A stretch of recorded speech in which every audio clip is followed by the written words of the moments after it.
राजनगर शहर में अचानक एक सनसनीखेज खबर फैल गई। दुनिया का महान रक्षक नागराज अब इस दुनिया में नहीं रहा। शहर के लोगों को विश्वास ही नहीं हो रहा था। हर अखबार की हेडलाइन थी नागराज की मौत। कुछ दिनों पहले नागराज एक खतरनाक अपराधी संगठन से लड़ रहा था।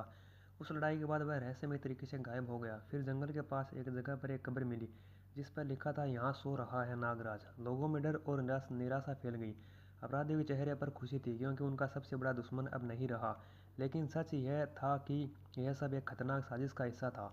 असल में एक शातिर वैज्ञानिक और अपराधी डॉक्टर कार्ल श्रफ ने नागराज को खत्म करने की योजना बनाई थी। वह नागराज की शक्तियों से बेहद डरता था। उसने एक जहरीली गैस और जाल की मदद से नागराज को बेहोश कर दिया और सबको यह विश्वास दिला दिया कि नागराज मर चुका है।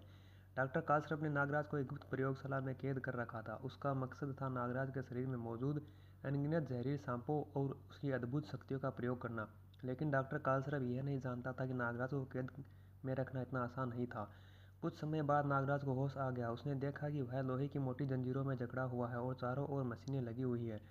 सामने डॉक्टर कार्ल श्रफ खड़ा था जिसकी आंखों में पागलपन झलक रहा था। डॉक्टर कार्ल श्रफ हंसते हुए बोला, दुनिया को लगता है कि तुम मर चुके हो नागराज।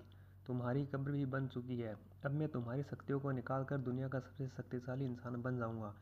नागराज मुस्कुराया, तुमने बहुत बड़ी गलती कर दी है कार्ल श्रफ, क्योंकि नागराज को कैद में रखना मुमकिन नहीं है। इतना कहते ही नागराज के शरीर से हजारों छोटे छोटे सांप निकलने लगे। वे जंजीरों के बीच से फिसलकर बाहर आ गए और कुछ ही सेकंड में जंजीरों को काट डाला। अलार्म बज उठा। प्रयोगशाला में हड़कंप मच गया। कार्ल श्रफ के गुंडे हथियार लेकर दौड़ पड़े। लेकिन नागराज बिजली की गति से हरकत में आ चुका था। उसने अपने सांपों को आदेश दिया और वे गुंडों पर टूट पड़े। कुछ ही मिनटों में सारे गुंडे जमीन पर पड़े कराह रहे थे। अब सामने था डॉक्टर कार्ल श्रफ। कार्ल श्रफ ने एक खतरनाक मशीन चालू कर दी जिससे जहरीली गैसें पूरे कमरे में फैलने लगी। वह बोला, यह गैस सबसे खतरनाक है नागराज, इससे बच पाना तुम्हारे बस की बात नहीं है। लेकिन कार्ल श्रफ भूल गया था कि नागराज खुद जहर का स्वामी है। नागराज ने गहरी सांस ली और अपने शरीर की विशेष शक्ति से उस जहरीली गैस को बेअसर कर दिया। फिर वह तेजी से आगे बढ़ा और कार्ल श्रफ को पकड़ लिया। कुछ ही देर बाद पुलिस भी वहां पहुंच गई। डॉक्टर कार्ल श्रफ को गिरफ्तार कर लिया गया और उसकी खतरनाक प्रयोगशाला नष्ट हो कर दी गई। अगले दिन राजनगर में एक और खबर फैली, नागराज जिंदा है। लोगों की खुशी का ठिकाना नहीं रहा। शहर के हर कोने में जश्न मनाया गया।